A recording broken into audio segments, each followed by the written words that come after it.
Hello, everybody, and thank you for tuning into the Liberty Report. With us today, we have Daniel McAdams, our co-host. Daniel, good to see you this morning. Good morning, Dr. Paul. How are you? Doing well. Good. And let's see how the country's doing. Let's see how our wars are going. I hope we're winning all the wars, but who knows what's going on there. I know the war against the American taxpayer and American liberty is ongoing, and that's my major concern. But I want to start off, we want to talk a little bit about Venezuela. I understand they have some oil down there and there's fighting going on.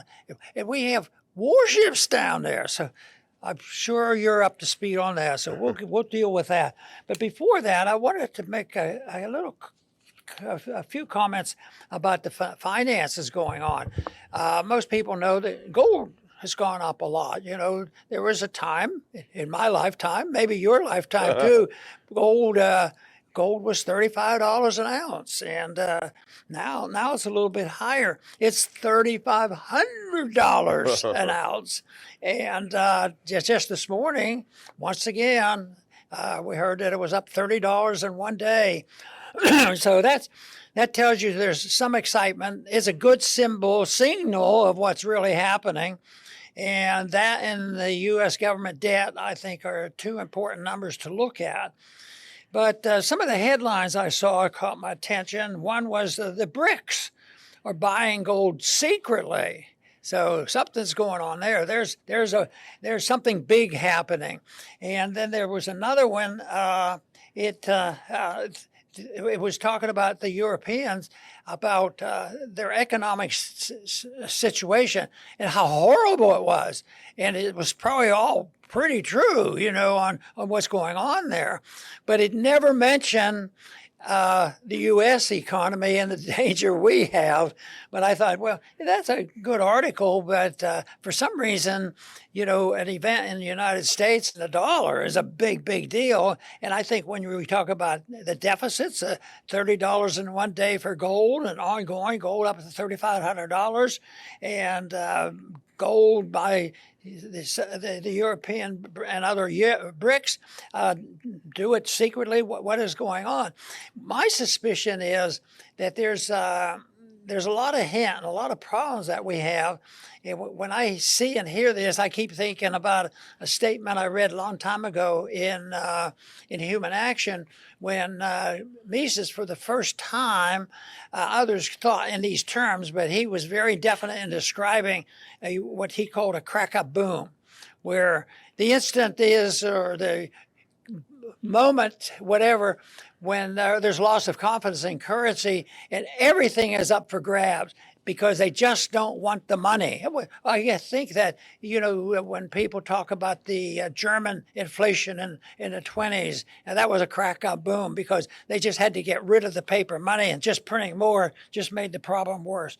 So I think that people should be concerned about that, and more people should be concerned about what's happening in the gold market. And this is something that will be dealt with. It doesn't have to be put on the schedule because it's already on the schedule. They say, what are you going to do about inflation? Well, it's already over. What do you mean? What are we going to do about the inflation? The inflation that you have to deal with has happened. You know, in the last 10 years, with all the crises we have, all we did was print more money. So it's there. The consequences here, but unfortunately, the consequences isn't, enlightening very many people in charge that they should cut spending. And so the problem is already out there to be dealt with. And one of the reasons why we had a Republican president elected last year is because the people are starting to recognize that. And they wanted somebody that was going to have a different approach. But a few of us are a little bit disappointed that the spending that was promised and people expressing themselves how dangerous it is, we haven't seen the results that we thought was possible. I mean, and right now the Congress is getting ready to go back in. They got out of town in the summertime because they couldn't handle some other political things, but here they are coming back, and they'd like to put the spending on the back burner, but that is still there. It's growing, and they don't have an answer because the big spenders in the military-industrial complex and the pharmaceutical industry and all the people with their hands out, they're so powerful, it looks like it's going to continue. But what these few things I read about here, those are big numbers that's telling people that something big is happening, and it will end up in a climactic end, and that may be tomorrow, next week, next month, or next year. Most likely it won't happen tomorrow or next week, but it's on the horizon, and a lot of people are worried about it. And unfortunately, the way I see it, the people who will suffer the most will the people who have been the most innocent, and that's the middle class, middle class income group, because they really weren't in the action, even though they may have been receiving some of the benefits.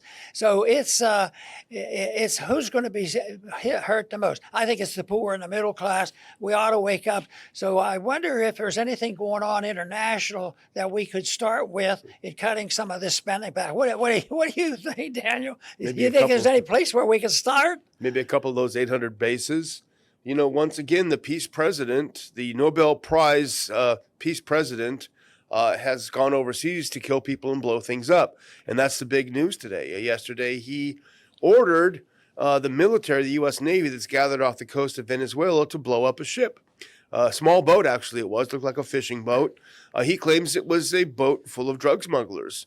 Go to that first clip. This is how Hedge put it up. Hegseth is flexing his muscles, Dr. Paul. He's looking very tough now. Hegseth to narco-terrorists. Assets gathering in region after drug boat blown apart in missile strike. He said this morning that Tuesday's military action against a drug-laden boat that deported Venezuela killed 11 Tren de Aragua militants, warning that this is just the beginning. A couple things here, Dr. Paul, that strike out in the beginning. First of all, it is the merging of the war on terror with the war on drugs, and that's what we're seeing here. The Trump administration is really pushing this idea of melding the two. As our war on both of them have failed miserably, someone had a great idea. Why don't we just merge the two and try it again, launch it again? Now, put it up if you can. Now, that's the first thing that I noticed, Dr. Paul. And the second one is, after drug boat blown apart, how do we know that it was a drug-laden boat? No evidence was presented, just a claim by the administration. And the third is, how do we know that these 11 people killed on that boat were Tren de Aragua militants, narco-terrorists? We don't know. Basically, the administration is saying, trust me, bro, we blew this boat up and there were bad guys on board. Now, that may well have been the case. But nevertheless, I didn't realize it was a practice of the U.S. military to go blowing small boats up in the middle of international waters without any evidence or justification. The one place where I see a lot of falsehoods trying to excite the American people, because a headline here says narco-terrorists. It's they who have caused all this problem, and they blow this the boat up and kill people, as you mentioned. But the drugs are deadly. I understand the drug problem, and it's though they use that and it can mobilize people. But really, I think one of the big things about Venezuela is oil. Yeah. I mean, I understand they have a couple barrels of oil left down there, and maybe this is just another place where we're planting, our military. So it doesn't fit the American first foreign policy. I No. just don't think that's demagoguing to say that. I think it's exactly opposite of what an American first, because oh well, but we're going to fight the war on fentanyl. Americans are taking too much fentanyl. Well, that is a problem, but that isn't the problem they're addressing. Matter of fact, this is an error made in foreign policy. It's an error made in spending policy and deficit financing. So, and I believe personally, and many others believe, we don't need another country to take over and fight and spend more money. I think the bank is empty. We don't have the funds to do this. Conway Rails kicked in $10, and we appreciate it, but he makes a really good point here that the deport them all people don't seem to understand. He says MAGA and even some libertarian folks that support the war against Venezuela ought to recognize that this new war will create a new border crisis at home, which is what's always happened. That's why they came up here, because of the sanctions and blowing them up over there. Now, skip one and go to that Donald Trump. Here's what Donald Trump had to say about it. I'm not sure I'm going to read all of this because it's another long one. But he says, earlier this morning on my orders, U.S. military forces conducted a kinetic strike against positively identified Tren de Aragua narco-terrorists in the Southcom area of responsibility. And he said they are operating under the control of Nicolas Maduro, president of Venezuela, responsible for mass murder, drug trafficking, sex trafficking, and acts of violence and terror across the U.S. and the Western Hemisphere. He goes on to say, the strike resulted in 11 terrorists killed in action. No U.S. forces were harmed in the strike. Let it serve notice to anybody trying to bring drugs. Beware. And now go on. Now, Dave DeCamp makes a couple of good points about this. This is the claim that this was an attack on a narco-terrorist gang, Tren de Aragua. But Dave DeCamp points out, Trump claims the strike targeted members of the Venezuelan gang, Tren de Aragua. He also claims the gang is, quote, under the control of Nicolas Maduro. Get this, good find from Dave. That contradicts a declassified U.S. intelligence memo that says Maduro's government does not control TDA. Now go to the next. This is from our own intelligence community, Dr. Paul. This came out in April. It's a longer think piece, Venezuela, examining the regime ties to Tren de Aragua. Our own intelligence community concluded, if you go to the next one, you can see it in the headline, Maduro regime probably not directing TDA activities. While Venezuela's permissive environment enables TDA to operate, the Maduro regime probably does not have a policy of cooperating with them and is not directing TDA movement to and operations in the United States.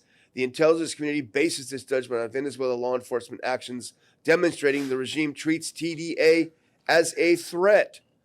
So his own intelligence community says he's not in charge of it, he's fighting against it.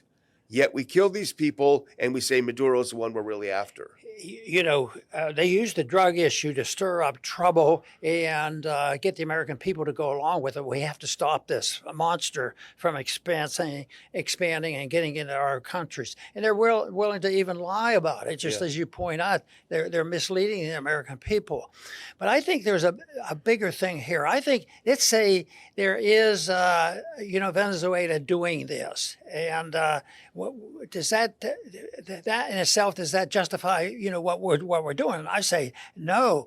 And I would say that if it does justify it, they're pure hypocrites, because if they're going to protect us, from these drugs coming in, they have to support the prohibition of alcohol. Yeah. Because they were going to do all these good things with alcohol, and they hardly ever use as an example as as opposition to prohibition. because the prohibition just doesn't work, and this is what they do. And I took a look for some numbers, and in a recent year, I forget which year it was, 2021, 22.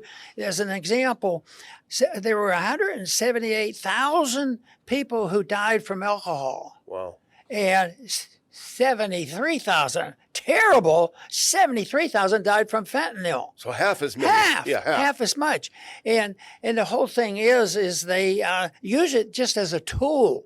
But, I talked about this when I was in Congress, because I said, you shouldn't be surprised, that they will not treat alcohol in the same words that they treat the other things, because most of the people that pass these laws, they drink alcohol. Yeah, they drink a lot of alcohol. We were there for a long time. Yeah.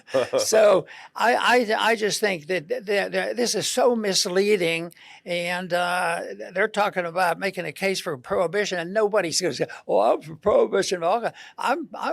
I'm for prohibition of the government getting involved in wars that are more personal decisions. There's something wrong with the people that make these bad decisions. What about if this were true?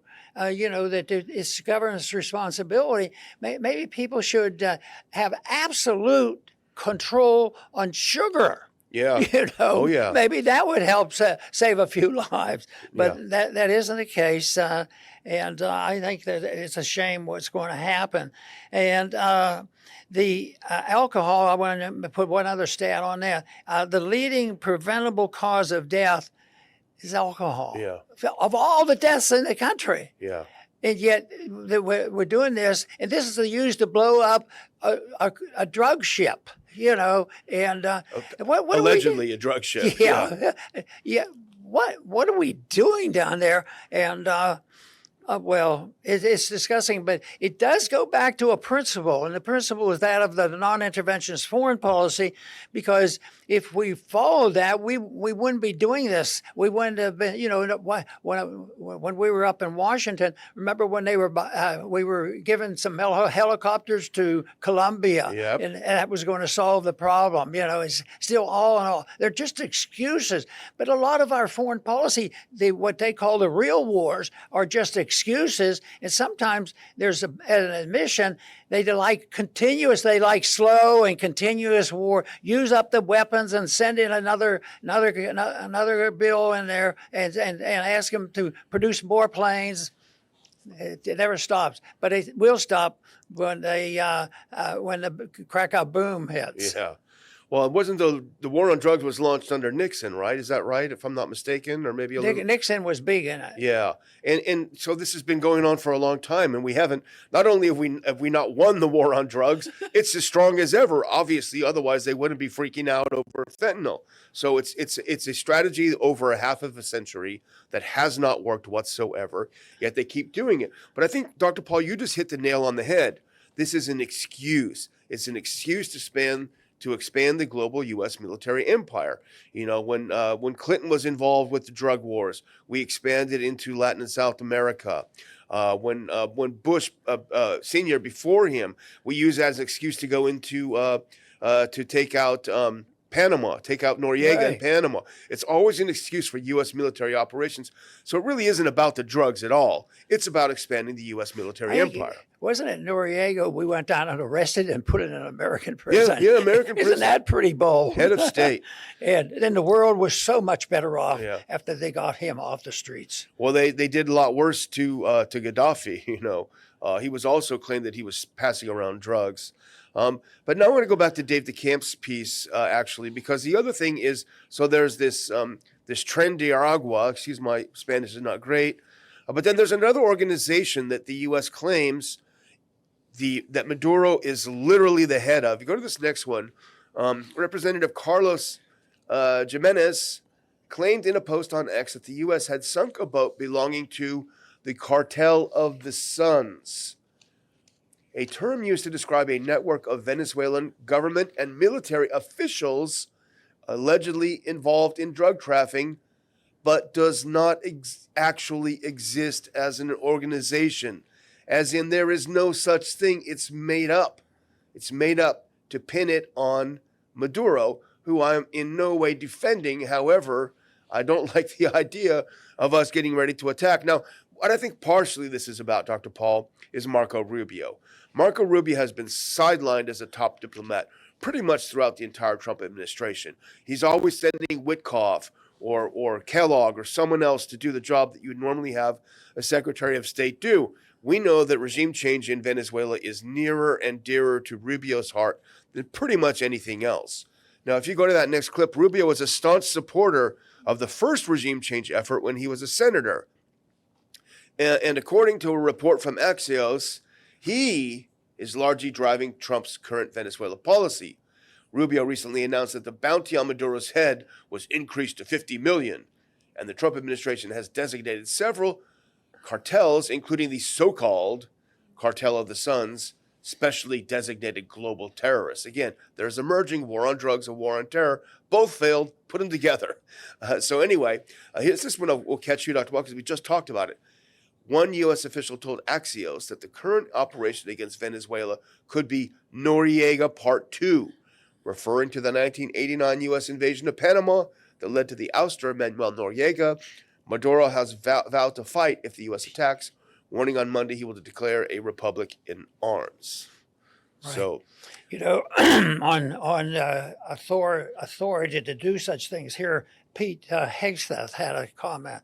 His Secretary of Defense says the decimation of narco-terrorist cartel boat, that's a fact, you know, boat from Venezuela this is the catch and phrase. And this is, yeah, and I think there's another quote here, but Trump said to say that is only the beginning. Assets are gathering in the region. This is just the beginning of what they do. And the word offense here, we have to go on the offense. And that's why he wants a Department of Offense. Yeah. You know, and the people sleep away. Yeah, because nobody likes drugs. Nobody likes seeing people overdose in the streets, you know? So it's a way, but I think it is starting to divide the MAGA people, just like his relationship with Israel and other things, because it's just not America first. The problem with drugs is a problem that we have. They're not bringing him over here, pushing him on people. There's a problem with demand, as you know better than anyone. There's a bit of irony here, because if it's true, Trump doesn't use alcohol. Yeah. He doesn't drink, but so therefore that sort of supports our assumption that it's a tool for using it, and it's not relevant to him and giving advice, you know. So I always thought that was interesting that he didn't touch it, but he's doing more to cause trouble with the drugs. Yeah. So. Well, George just kicked in $20 for the show. We appreciate it. And he added a quote from one of my two favorite social commentators in the 20th century, the other being Joe Sobran. He quoted H.L. Mencken saying, "Even the cruel provisions of the Harrison Act have done nothing to reduce drug use." That was back in 1920. So there we go. Now, the other thing I wanted to bring up, Dr. Paul, is this issue of Trump saying, basically, trust me, bro. It was a drug-laden boat. They were narco-terrorists. We had to blow them out of the water. Well, this reminded me of something that happened back in April. Now go to that next link. You'll remember this. Donald Trump said, "These Houthis gathered for instructions on an attack. Oops, there will be no attack by these Houthis. They will never sink our ships again." And you can see the picture of a tribal gathering. And he also included a film of them being blown up, as he included a film of the ship being blown up. But the fact of the matter is, he was wrong. He was either misinformed or he was lying. The U.S. President Trump, this is a commenter, I Am Palestine, back at the time, U.S. President Trump announced strikes targeting Houthis in Yemen. In reality, it was a tribal gathering of Yemen's men on the occasion of Eid al-Fitr. Sorry if I mispronounced that, but it's a high Muslim holiday. This turns out to be how they gather for this particular holiday, as you will know from the next clip, which is not the same gathering. It's just simply how tribal leaders gather to have a discussion. Now go back, and he claimed to the black and white, if you can. I don't usually go backward. Exact same formation. He claimed that they were planning an attack. It was a lie, or he was misinformed, because what he did is he killed a bunch of innocent civilians with this strike, and I suspect he did the same thing on this boat.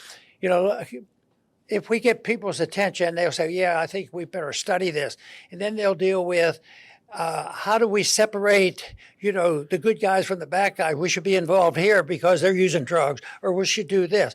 That's why a principle that deals with all the problems is much better, because if you say that we shouldn't be engaged in telling other people how to live, and that we should be non-interventionists, we shouldn't be sending troops around, we should not challenge other people's sovereignty as a principle, then you don't have to decide who the good guys are and who the bad guys are.